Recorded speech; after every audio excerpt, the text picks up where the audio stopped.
Me llamo Carlos Guajardo. En los expedientes judiciales que me sepultaron en vida, en los susurros de los pasillos de esta prisión federal y en el mundo del que provengo, soy simplemente el Charlie. Tengo 52 años, aunque siento que he vivido un siglo. De esos años, casi 15 los dediqué en cuerpo y alma a la organización de los hermanos Beltrán Leiva, y los últimos 8, los más vertiginosos y letales, fui la mano derecha, el confesor, la sombra de Edgar Valdés Villarreal, el hombre que la prensa y sus enemigos bautizaron como la Barbie. Hoy, mi voz les llega desde la quietud asfixiante de una celda de máxima seguridad en la Administrative Maximum Facility de Florence, Colorado. El lugar que el gobierno de los Estados Unidos llama el Alcatraz de las Rocosas. Es un sarcófago de concreto y acero enterrado en medio del desierto, diseñado para que hombres como yo desaparezcan del mundo y se pudran en el olvido. Mi condena es de 30 años, lo que a mi edad es una sentencia de muerte en cámara lenta. He decidido romper mi silencio. Y quiero que quede claro. No lo hago buscando un trato, una reducción de pena. Es demasiado tarde para eso. Ya no hay nada que puedan ofrecerme que me devuelva un solo segundo de la vida que perdí. Hablo porque la verdad se ha vuelto una carga más pesada que estas 4 paredes.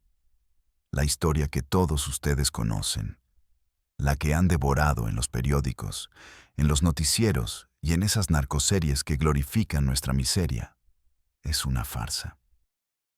Una mentira monumental, bien empaquetada y vendida al público para simplificar el horror. Todos creen, todos repiten, que la guerra que fracturó al cártel, la que convirtió a Morelos y Guerrero en un cementerio a cielo abierto, fue una consecuencia inevitable de la muerte de nuestro patrón, Arturo Beltrán, el Barbas. Dicen que fue por la ambición desmedida de la Barbie, por una traición por el control de las plazas, por la sucesión del trono.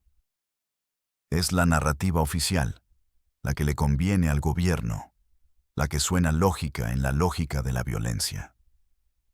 Pero es completamente falso. La causa real, el epicentro sísmico que provocó el derrumbe de nuestro imperio y nos arrastró a todos al abismo, no fue un cargamento de cocaína, no fue una ruta de trasiego, no fue una disputa por el poder. Fue una mujer, y no una mujer cualquiera.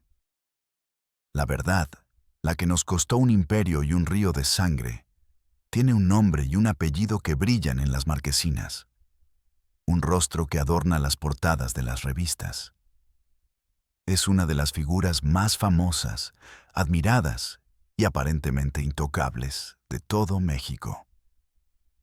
Por ella, por una obsesión que mutó en una locura destructiva, la Barbie traicionó a sus hermanos, a sus compadres, a su propia sangre. Por salvarla a ella, nos condenó a todos nosotros al infierno. Seguramente se preguntarán, y con toda razón, ¿cómo un tipo como yo, un joven de Nuevo Laredo que iba para contador público, que pasaba las tardes entre libros de contabilidad y balances fiscales, termina convertido en el secretario personal y operador de uno de los narcotraficantes más notorios y sanguinarios de la era moderna? Créanme, no fue por la sed de adrenalina que venden las películas, ni por la estúpida vanidad de que te compongan un corrido. Mi viaje a las tinieblas comenzó de la forma más común en mi país. Por desesperación, por una humillación que se te clava en el alma y te envenena la sangre. Mi padre, un hombre de bien, de esos que ya no existen, había levantado con el sudor de su frente una pequeña empresa de transportes. Tenía 3 camiones viejos, pero con eso nos dio estudios, nos dio un hogar. Era mi héroe, el ejemplo de que la decencia y el trabajo duro tenían recompensa. qué ingenuos éramos. Un día, sin más, se presentaron en su modesta oficina dos tipos. No necesitaron decir quiénes eran. Sus botas polvorientas, sus miradas vacías y las formas de las armas bajo sus camisas hablaban por ellos. Era la maña. Querían el famoso derecho de piso, una cuota semanal para protegerlo. Mi padre, un hombre forjado en la cultura del esfuerzo, se negó. Yo no le debo nada a nadie, les dijo, con más orgullo que sensatez. El precio de su dignidad fue la ruina. A la semana siguiente, sus 3 camiones aparecieron calcinados a la orilla de la carretera. La siguiente semana, lo esperaron al salir de la oficina. Lo golpearon con bates de béisbol hasta que perdió el conocimiento. Lo encontré en una cama del hospital público, con el rostro hinchado y morado, un brazo enyesado y el espíritu hecho pedazos. Lo vi llorar.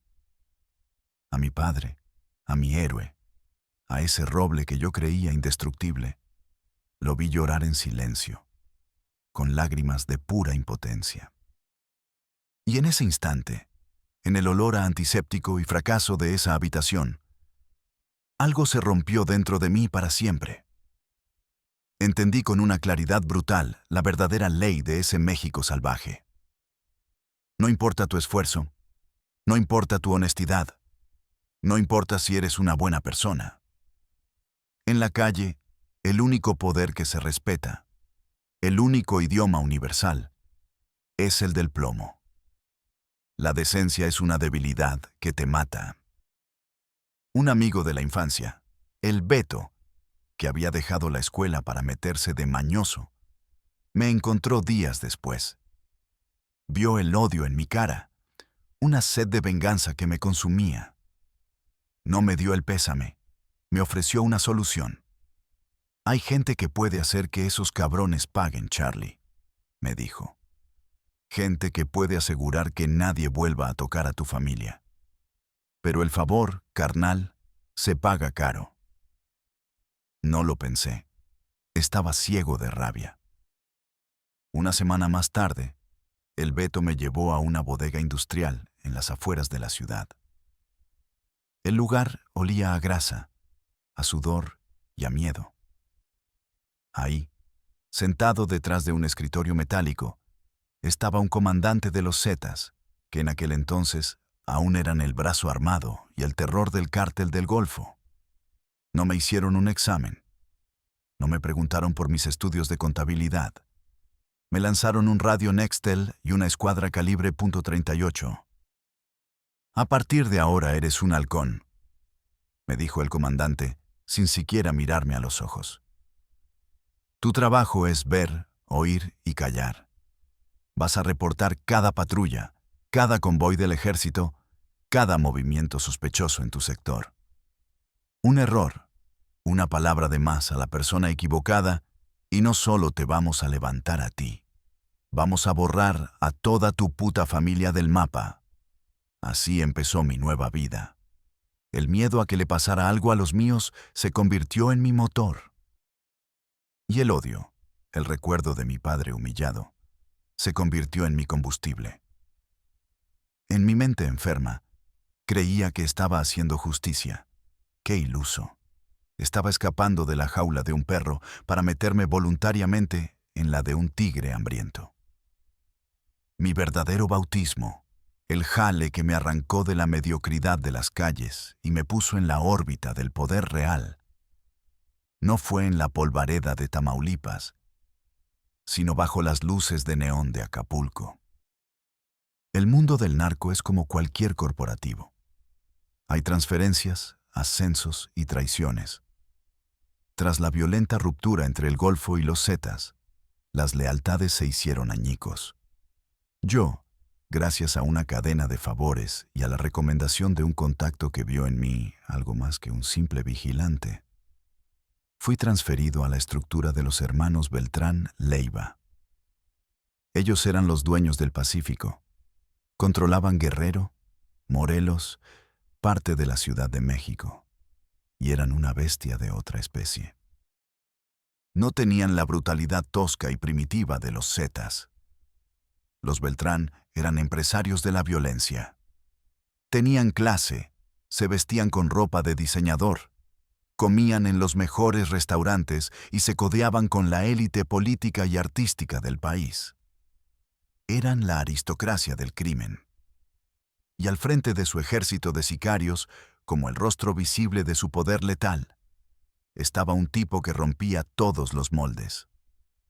Un güero de Laredo, Texas, de ojos azules y sonrisa de actor de Hollywood. Un hombre que mataba con la misma facilidad con la que conquistaba mujeres. Edgar Valdés Villarreal, la Barbie. Al llegar a Acapulco, yo no era nadie. Un pistolero más en su nómina, un rostro anónimo en su ejército personal, un número. Hasta una noche de verano que lo cambió todo. La costera Miguel Alemán hervía de turistas y música. A nosotros nos llegó un pitazo por radio. Un convoy de la gente de Sinaloa, nuestros primos y ahora rivales, venía bajando de la sierra para calentar la plaza, para demostrar su fuerza en nuestro territorio.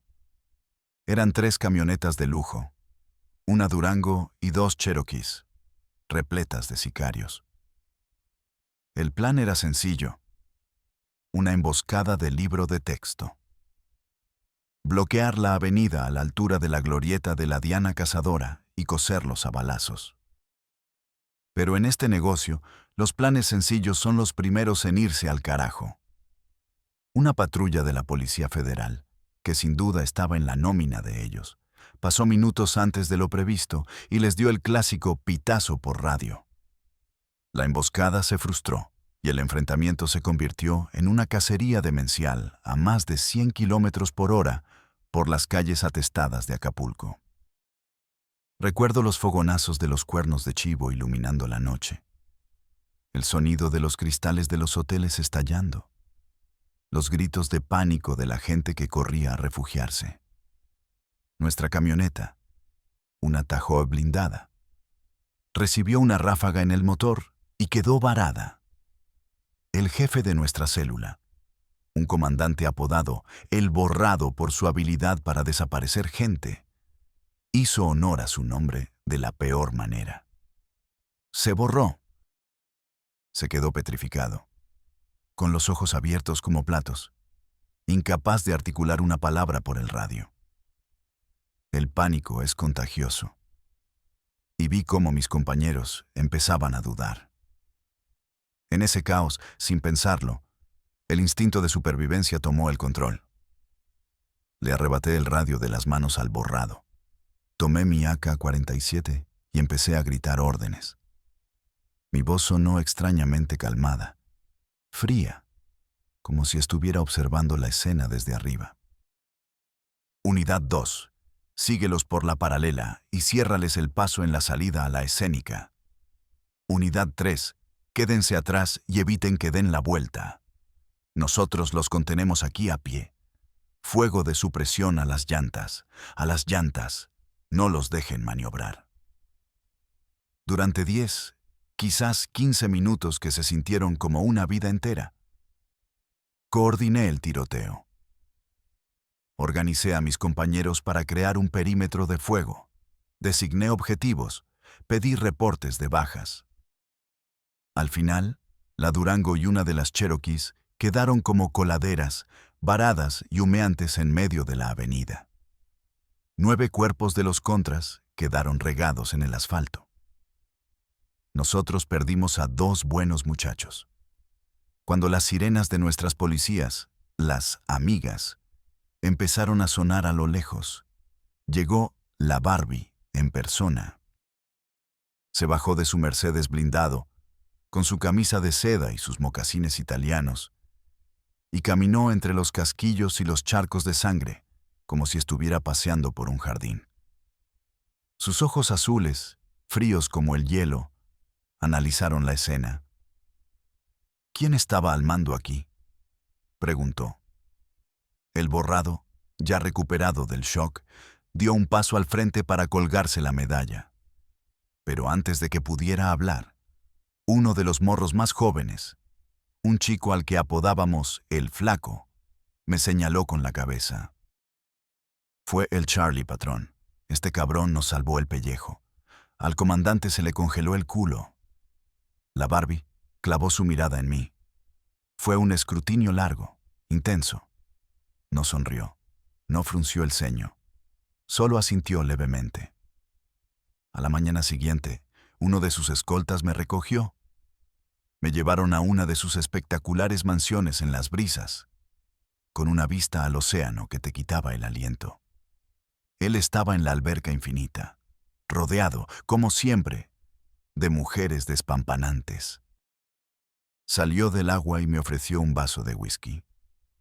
Anoche demostraste tener huevos, pero más importante, demostraste tener cabeza, me dijo secándose el pelo. Un mono con navaja puede matar, pero se necesita un hombre inteligente para dirigir la matanza. Ya no vas a andar en la calle. A partir de hoy, trabajas para mí, directamente. Ese fue mi ascenso. De sicario anónimo a asistente personal del jefe de sicarios más temido de México. Me convertí en su chofer, su agenda, el hombre que le cargaba un maletín que a veces contenía $5 millones en efectivo para cerrar un trato. Y otras veces, un soplete y unas pinzas para abrirle la boca a un soplón. Mi verdadera graduación en el negocio. El momento en que se me cayeron las escamas de los ojos y comprendí la verdadera dimensión del monstruo para el que trabajaba. No ocurrió en un tiroteo ni en una sala de tortura. Fue en un lugar tan civilizado que el contraste lo hacía aún más grotesco. Un restaurante de lujo en Polanco, en el corazón de la Ciudad de México. Un sitio de manteles largos, copas de cristal cortado y precios insultantes, donde la élite del país se reúne para cerrar negocios y conspirar. Yo estaba de pie, junto a una columna de mármol, vestido con un traje a la medida, fingiendo ser un simple guardaespaldas. Mi trabajo era observar, escuchar y estar listo para reaccionar. En una mesa privada, al fondo del salón, estaban sentados Edgar y el gran patrón, Arturo Beltrán. Con ellos, había otros 2 hombres que no portaban armas, ni tenían la mirada dura de los nuestros. Eran suaves, pulcros, y su peligrosidad era de otro tipo, mucho más refinada y letal. Vestían trajes italianos que costaban más que un coche. Lucían relojes Patek Philippe, que valían más que la casa de mis padres. Y hablaban un español perfecto, salpicado de un cinismo que helaba la sangre. Uno de ellos era un senador de la República muy conocido, miembro de un partido político que en sus discursos se rasgaba las vestiduras hablando de la lucha contra el crimen organizado. El otro era un general de división del ejército mexicano, condecorado y respetado, un hombre cuya cara aparecía en los desfiles militares. La conversación, que pude escuchar en fragmentos, no era sobre kilos de cocaína o el control de Acapulco. Era sobre algo mucho más grande: la gobernabilidad del país. El general, con la tranquilidad de un CEO presentando un informe trimestral, le estaba detallando a Arturo los movimientos exactos de las unidades militares en Sinaloa y el Triángulo Dorado para los próximos 6 meses. Le dio fechas de operativos, nombres de comandantes de batallón que estaban en nuestra nómina y, lo más importante, los nombres de los que no lo estaban, los incorruptibles, marcándolos para ser neutralizados o transferidos. El senador, por su parte, hablaba de una próxima reforma a la ley de extinción de dominio. Les estaba explicando cómo había logrado introducir ciertas cláusulas, ciertos tecnicismos legales, que crearían lagunas jurídicas perfectas para proteger nuestras empresas fachada y dificultar el rastreo del lavado de dinero. Les entregó a Arturo y a Edgar unas carpetas de cuero con documentos que llevaban el sello oficial del Congreso de la Unión. Vi a Arturo y a Edgar escuchar, asentir, tomar notas. No eran dos criminales recibiendo información de un par de corruptos. Era una junta de consejo. Eran socios. Al final de la cena, cuando los postres fueron servidos, la Barbie me hizo una seña casi imperceptible. Me acerqué a la mesa con un maletín de piel de cocodrilo que había estado a mis pies toda la noche. Se lo deslicé discretamente al senador bajo la mesa. Un pequeño adelanto de nuestra gratitud por sus servicios a la patria, dijo Arturo con una sonrisa gélida. En ese preciso instante, todo mi universo conceptual se vino abajo. El gobierno, el ejército, la policía, no estaban infiltrados por el narco. Esa era la mentira que nos contábamos para sentirnos rebeldes, para creernos un poder aparte. La verdad era mucho más aterradora. El narco era una parte integral y funcional del sistema. Éramos una especie de empresa paraestatal clandestina, una secretaría de violencia y control social que financiaba campañas políticas, que enriquecía a la cúpula militar y que mantenía a raya a la población en las zonas del país donde al Estado oficial no le interesaba invertir. Éramos el brazo sucio y sangriento de un poder mucho más grande, elegante y despiadado, que se sentaba en Los Pinos, en el Senado y en la Secretaría de la Defensa. La sangre que nosotros derramábamos en las banquetas servía para regar los jardines de sus mansiones en las lomas. Esa noche, el idealismo de mi venganza personal, la idea de que me había metido en esto para recuperar la dignidad de mi padre, se me murió. Fue un golpe de realidad tan brutal que casi me hace vomitar allí mismo. Comprendí que no éramos forajidos luchando contra el sistema. Éramos los perros de caza del sistema. Y a partir de ese día, el único motor que me quedó fue el negocio. Y un miedo profundo, paralizante, a intentar salir de él.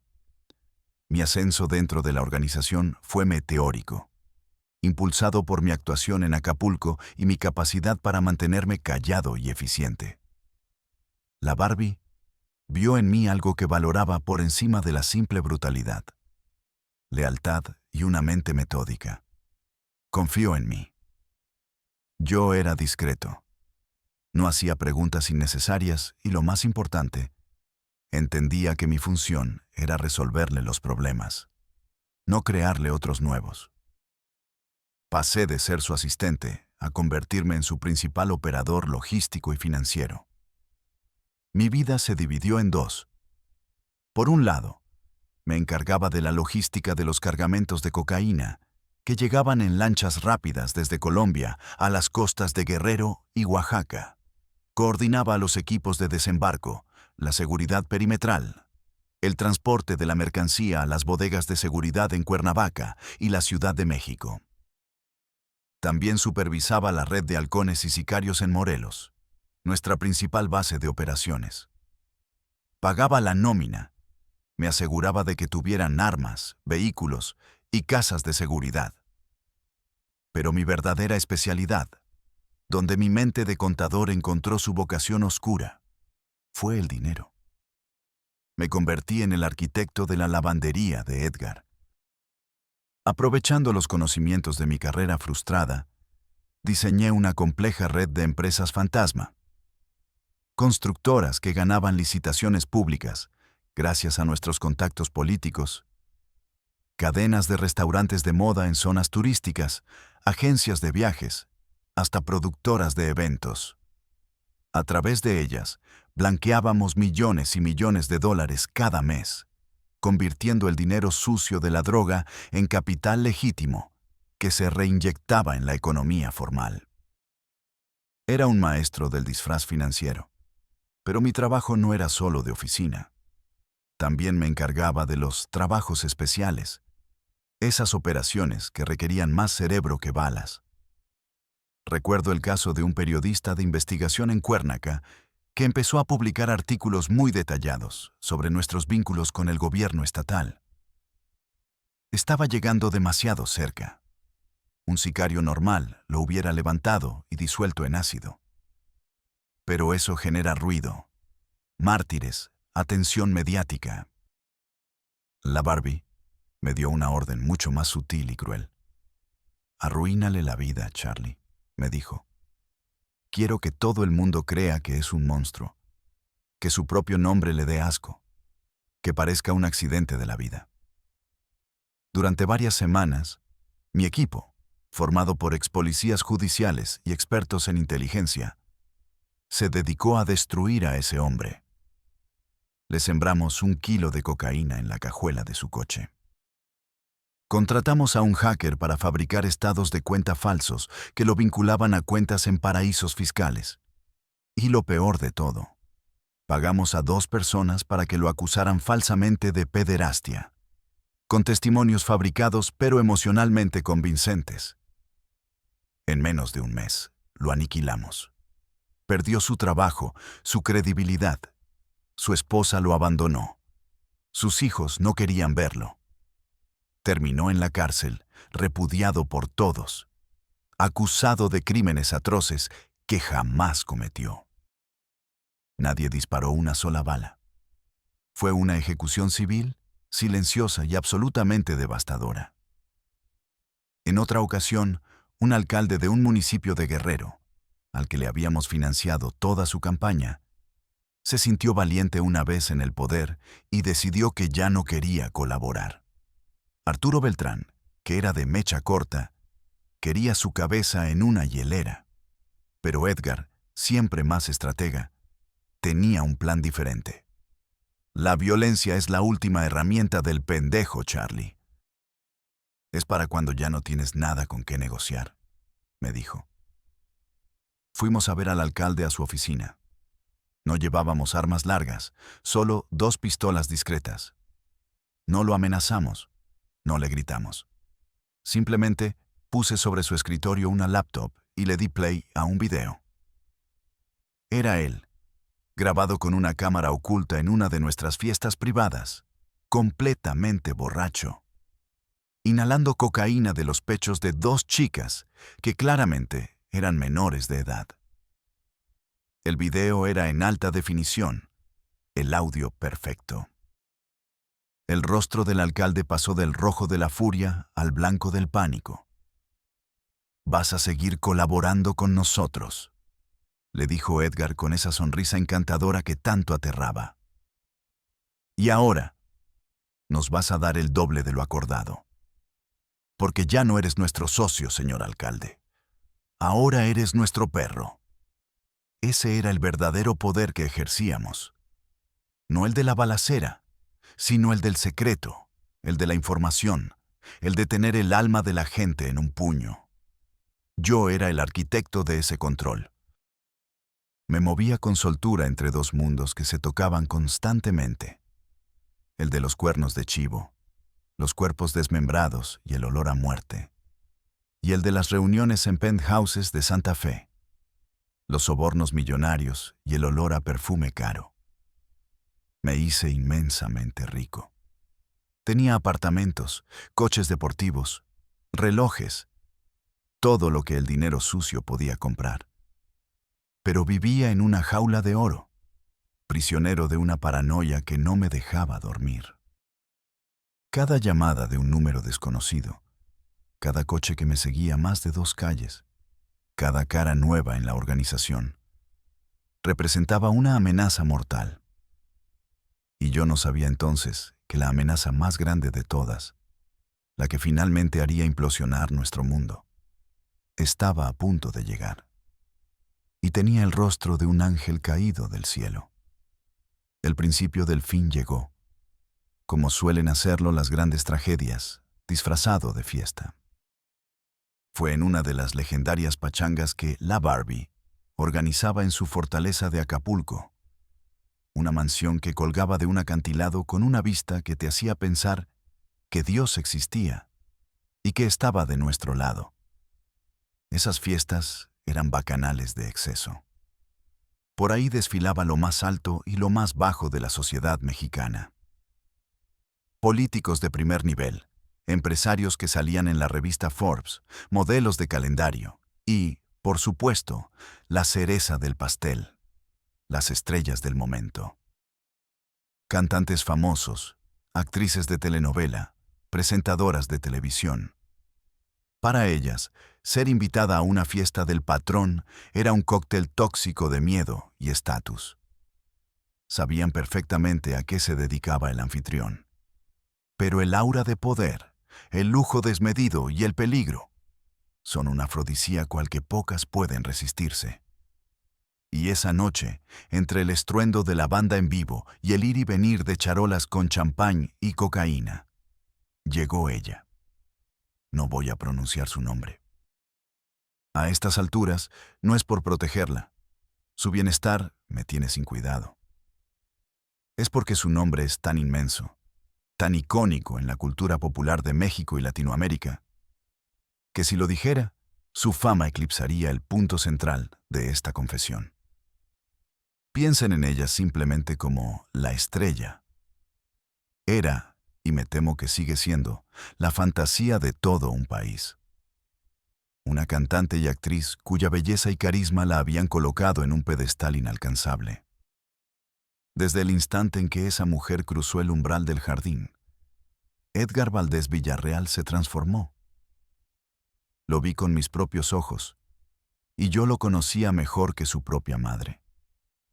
El tipo duro, el sicario implacable que no parpadeaba al dar la orden de ejecutar a 20 hombres, el negociador gélido que podía congelar una habitación con una sola mirada, se convirtió, de repente, en un estudiante de secundaria enamorado. No le quitó los ojos de encima en toda la noche. La siguió con la mirada. La abordó. La hizo reír. Le mandó botellas de Dom Periñón que costaban miles de dólares. La llenó de halagos. Y ella, una mujer acostumbrada a ser el centro de atención del universo, jugó su papel a la perfección. Coqueteó. Sonrió. Se dejó querer. Al principio, todos pensamos que sería otro capricho pasajero del jefe, otra muesca en su revólver. Pero nos equivocamos. Se convirtió en una obsesión febril, una adicción más poderosa que cualquier droga. Edgar empezó a gastar fortunas en ella. Le compró una mansión en una isla privada de Miami, un penthouse de lujo en la zona más exclusiva de la Ciudad de México, un Ferrari, un Lamborghini, joyas de Bulgari que valían millones de dólares. Se volvió descuidado, imprudente. La llamaba por teléfonos no seguros, violando la regla número 1 de nuestra Biblia de seguridad. Se ausentaba de reuniones cruciales con los patrones o con los colombianos solo para volar en su jet privado a Los Ángeles y sorprenderla en el set de una película. La organización, que es como un cuerpo vivo, empezó a sentir el cáncer. Los murmullos se convirtieron en quejas. Los hermanos Beltrán Leiva, especialmente Arturo, el Barbas, el jefe máximo, estaban que echaban humo. Arturo era un capo de la vieja escuela, brutal, increíblemente astuto y paranoico hasta la médula. Para él, la discreción era el pilar del negocio. Y una figura pública del calibre de La Estrella no era una amante. Era un reflector gigante apuntando directamente a nuestras operaciones. Era un riesgo de seguridad inaceptable. Recuerdo como si fuera ayer una reunión en una casa de seguridad en Cuernavaca. El aire estaba cargado de electricidad. Estábamos Arturo, su hermano Héctor, la Barbie, y yo, como siempre, un paso detrás de mi jefe. Esa vieja te está volviendo un pendejo, compadre, le espetó Arturo, sin ningún tipo de filtro. Nos estás exponiendo a todos. La DEA, el CISEN, la prensa. Todos los ojos del mundo están sobre ella. Es una puta bomba de tiempo. Y cuando explote, nos va a llevar a todos entre las patas. Tienes que cortarla. o la cortamos nosotros por ti. La amenaza no podía ser más clara. El rostro de Edgar, normalmente bronceado y sonriente, se convirtió en una máscara de mármol. «Con ella no te metas, Arturo», respondió, con una voz baja pero cargada de veneno.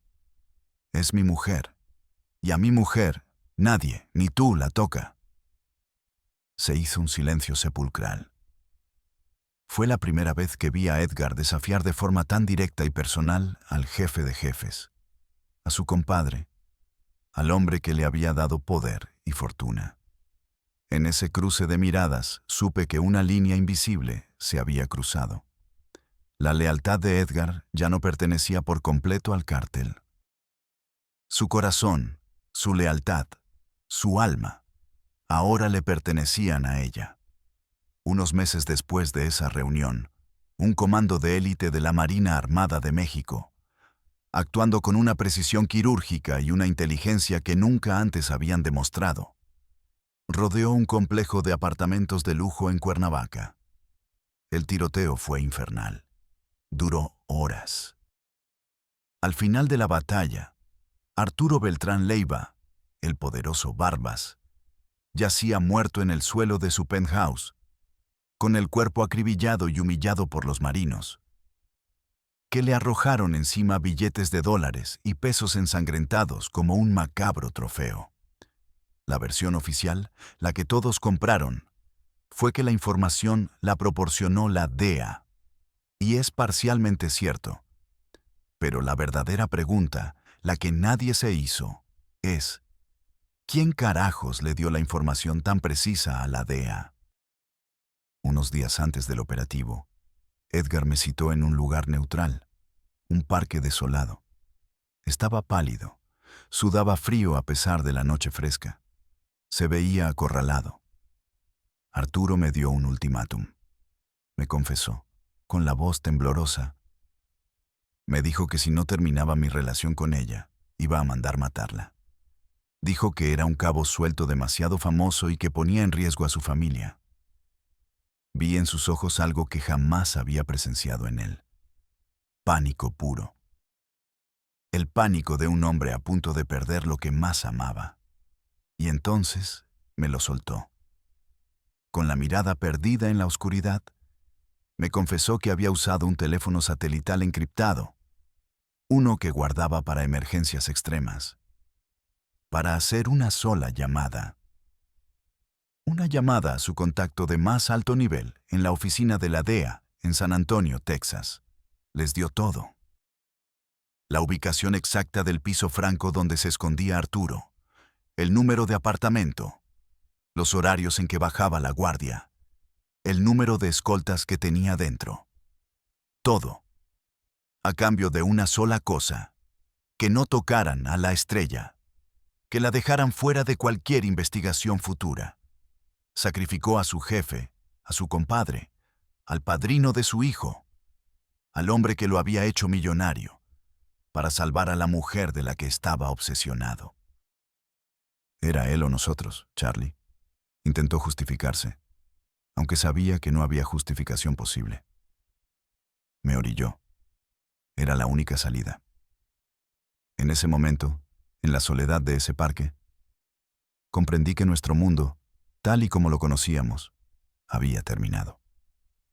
La muerte de Arturo no fue el resultado de una brillante operación de inteligencia. Fue el producto de una traición nacida no de la ambición, sino del amor, o, mejor dicho, de una obsesión enfermiza. Y esa traición, como una fisura en una presa, estaba a punto de desatar un infierno que nos ahogaría a todos. La muerte de Arturo Beltrán fue la chispa que incendió la pradera. El cártel, que había sido una familia, una estructura monolítica, se partió en dos de la noche a la mañana, como un hueso roto. De un lado, se atrincheraron los leales a la sangre, los que quedaban de los Beltrán, liderados por Héctor, el H, y su brutal jefe de sicarios, el gigante Sergio Villarreal Barragán, el Grande. Nos declararon una guerra a muerte, sin cuartel. En narcomantas que colgaban de los puentes nos acusaban de traidores, de vendidos al gobierno gringo. Del otro lado estábamos nosotros, la gente que se mantuvo leal a la Barbie, ya sea por convicción, por miedo o por simple inercia. La violencia que se desató en los meses siguientes hizo que toda nuestra historia anterior pareciera un juego de niños. Se borraron los códigos. La guerra se volvió personal, salvaje. Morelos y Guerrero se convirtieron en nuestro campo de batalla privado. Empezaron a aparecer cuerpos desmembrados en las cajuelas de los coches, cabezas humanas en hieleras abandonadas frente a edificios de gobierno, hombres colgados de los puentes con mensajes de odio. Y nosotros respondíamos con la misma o mayor brutalidad. Era una espiral de sadismo y venganza. Antiguos amigos, compadres que habían compartido el bautizo de sus hijos, ahora se cazaban por las calles con un odio visceral. La paranoia se convirtió en el aire que respirábamos. No podías confiar en tu sombra. Cada llamada era una posible trampa. Cada nuevo recluta un potencial infiltrado. Yo me quedé del lado de Edgar. No fue una decisión de lealtad, sino de pura supervivencia. A esas alturas, yo sabía demasiado. Conocía las rutas, las cuentas bancarias, los nombres de los políticos y generales en la nómina. Intentar irme por mi cuenta era una sentencia de muerte segura. Los Beltrán me cazarían por considerarme cómplice de la traición, y Edgar me cazaría por ser el único testigo vivo de su secreto. Estaba jodidamente atrapado. La guerra nos estaba desangrando. Perdíamos hombres, dinero, plazas. Edgar, sometido a una presión brutal, comenzó a cambiar. Se volvió más errático, más violento, más paranoico que nunca. La sonrisa de estrella de cine se fue borrando, reemplazada por una mueca de tensión permanente.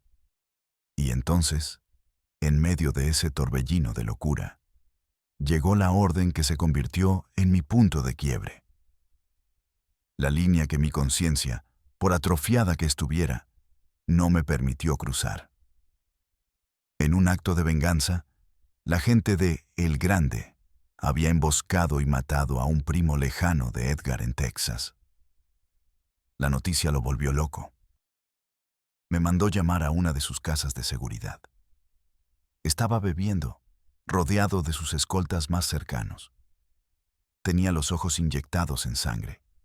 Quería devolver el golpe, pero no a El Grande. Quería golpearlo donde más le doliera, en su familia. «Quiero que levantes a su hermano», me ordenó, con la voz pastosa por el alcohol y la rabia. «Al que vive en Torreón, el que no tiene nada que ver, el que es un pinche dentista. Lo levantas a él, a su esposa y a sus 2 hijos, y me los traes aquí. A todos, vivos».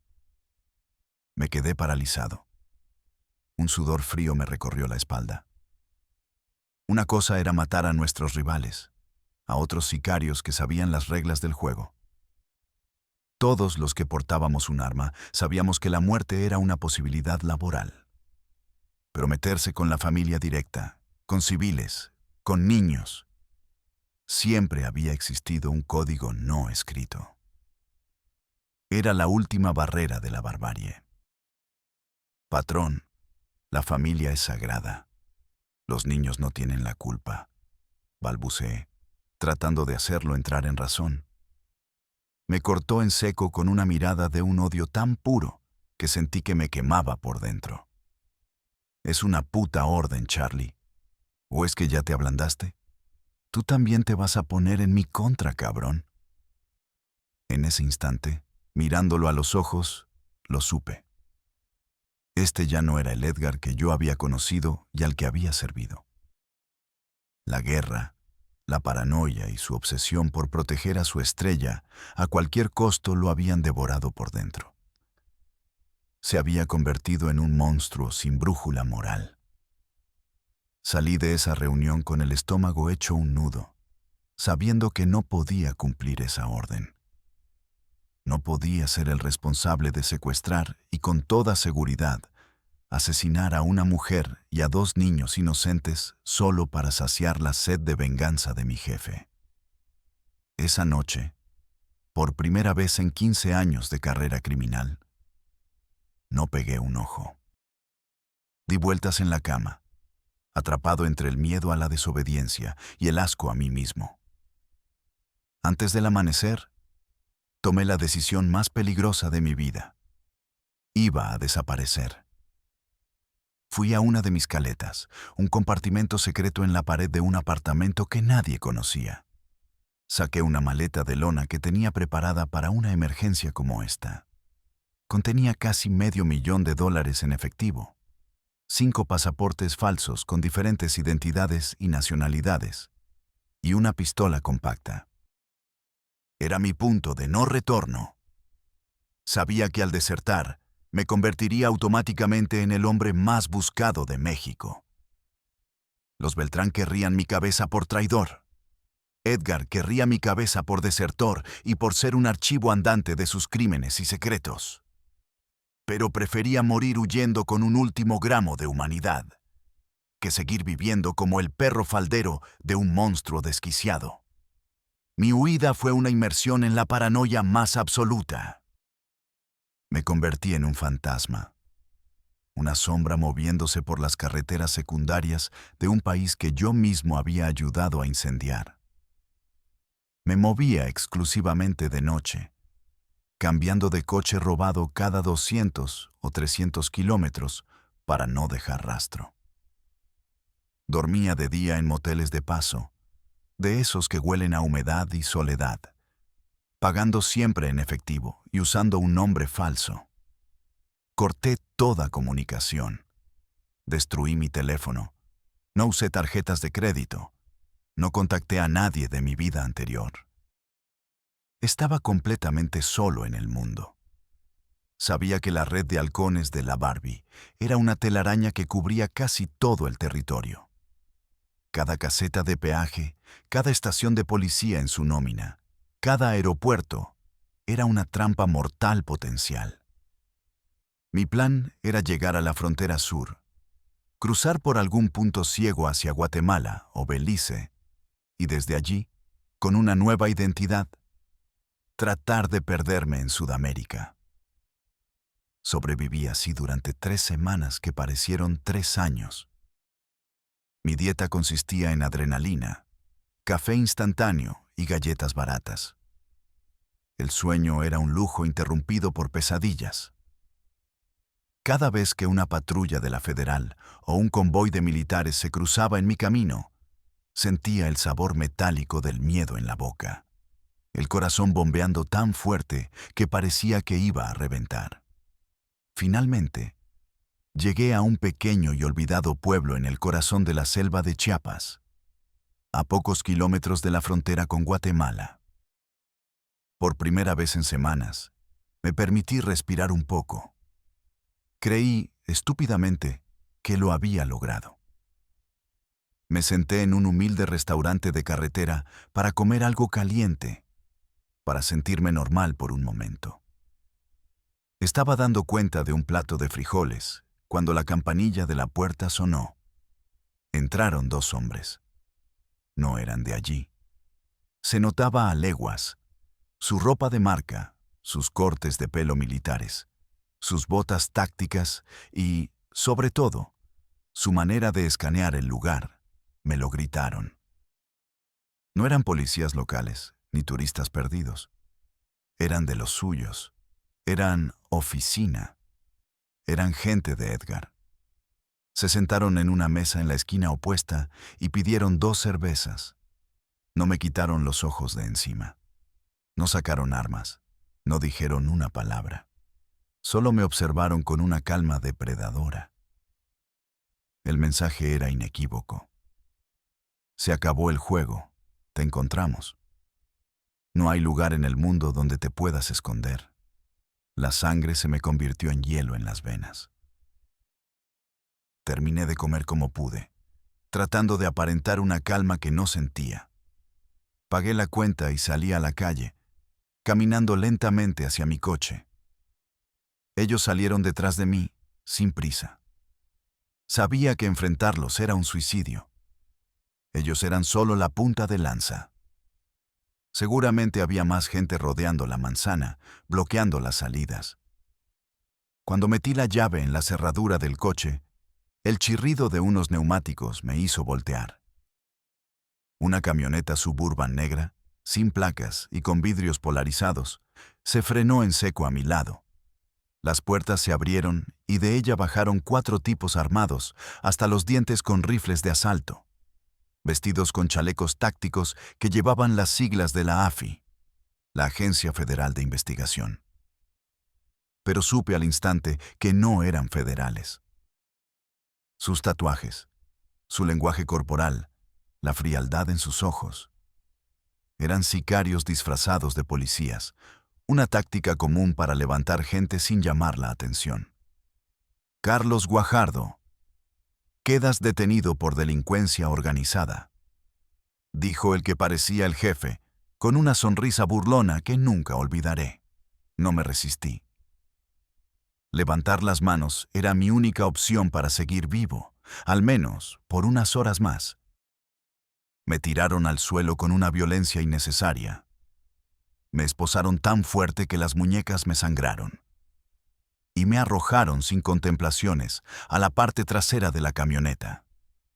Mientras arrancábamos a toda velocidad, el falso comandante se sentó a mi lado. Sacó un teléfono satelital y marcó un número. Esperó unos segundos. «Ya lo tenemos, patrón», dijo. «Sí, aquí está, enterito». No, no se resistió. «Está tranquilo. Entendido. El mensaje será entregado».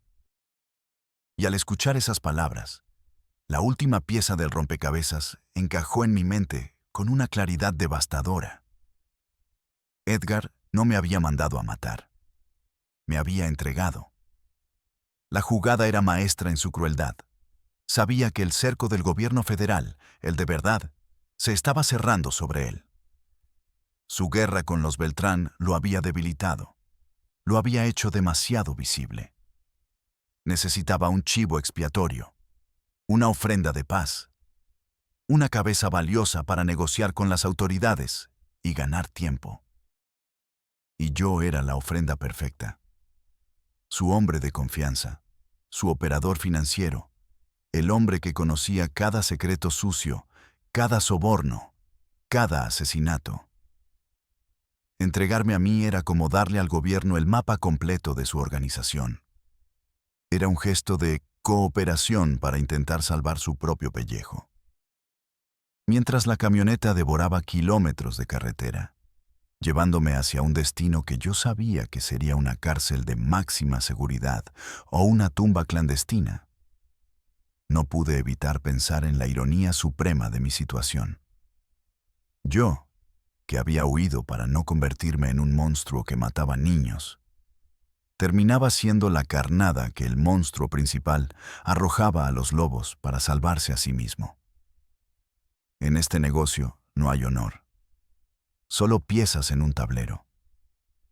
Y yo acababa de ser sacrificado. Y así, volvemos al principio, a esta caja de concreto de 2 por 3 metros en medio del desierto de Colorado. Me extraditaron a los Estados Unidos casi de inmediato. Durante el juicio, me enfrenté a una elección. O me pudría para siempre en una celda sin volver a ver la luz del sol, o colaboraba, y colaboré. Me convertí en testigo protegido, en el soplón estrella de la DEA. Me senté en ese estrado y, durante días, canté. Canté todo lo que sabía. Describí con lujo de detalles la estructura de los Beltrán Leiva, las rutas de la droga, las redes de lavado de dinero, los sobornos a políticos y militares. Y, sobre todo, canté contra Edgar. No lo hice por un arrebato de conciencia o por un falso arrepentimiento. Lo hice por la más pura y primitiva de las motivaciones humanas, la venganza. Quería que el hombre que me lo había quitado todo, el que me había traicionado de la forma más cobarde, se hundiera en el mismo pozo que yo. Y, en cierto modo, lo logré. Mi testimonio fue clave para que lo condenaran a 49 años de prisión.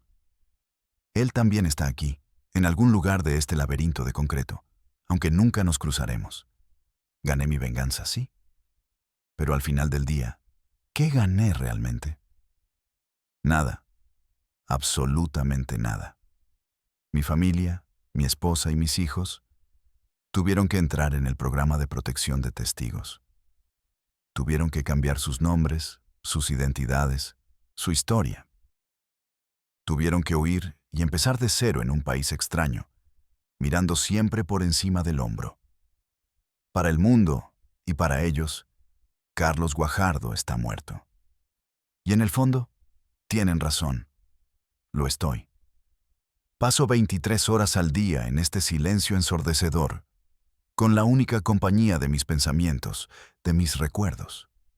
Y créanme, los recuerdos son un verdugo mucho más cruel que cualquier guardia de prisión.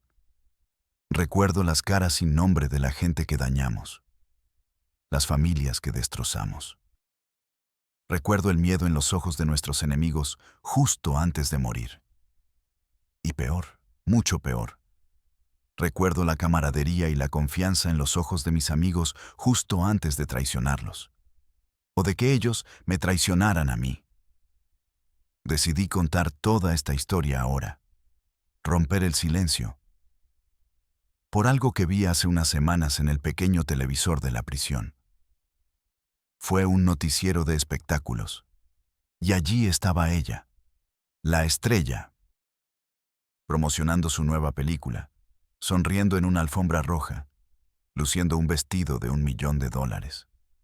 Se veía radiante, feliz, intocable. Millones de personas la adoran, la consideran un ejemplo, un ídolo. Y nadie, absolutamente nadie, sabe que el pedestal de diamantes sobre el que está parada está cimentado con los huesos y la sangre de cientos de personas. Nadie sabe que la guerra que partió en dos a mi país y dejó un reguero de huérfanos y viudas fue, en última instancia, el precio que se pagó por su seguridad, el costo de la obsesión de un narco enamorado. Les cuento esto, no para que sientan lástima por mí, ni para buscar un perdón que no merezco y que jamás tendré. Para gente como yo no hay redención. Lo cuento como una advertencia. Para que ustedes, los que están ahí afuera, los que ven este mundo a través del filtro romántico y glamuroso de las series de televisión, entiendan la verdad fundamental. En este negocio no hay honor, no hay lealtad, no hay códigos, solo hay una pirámide de poder, dinero y traición. Y al final, sin excepción, todos caen. Todos. Así que si alguna vez la vida los acorrala, si la desesperación los tienta a tomar lo que creen que es el camino fácil, el del dinero rápido y el poder que da un arma, por favor, acuérdense de mis palabras. Acuérdense de este hombre que les habla desde una tumba en vida, a miles de kilómetros de su tierra. Porque este mundo te promete el cielo, te seduce con la ilusión de ser un rey, pero siempre, inevitablemente, te entrega un boleto sin regreso al infierno.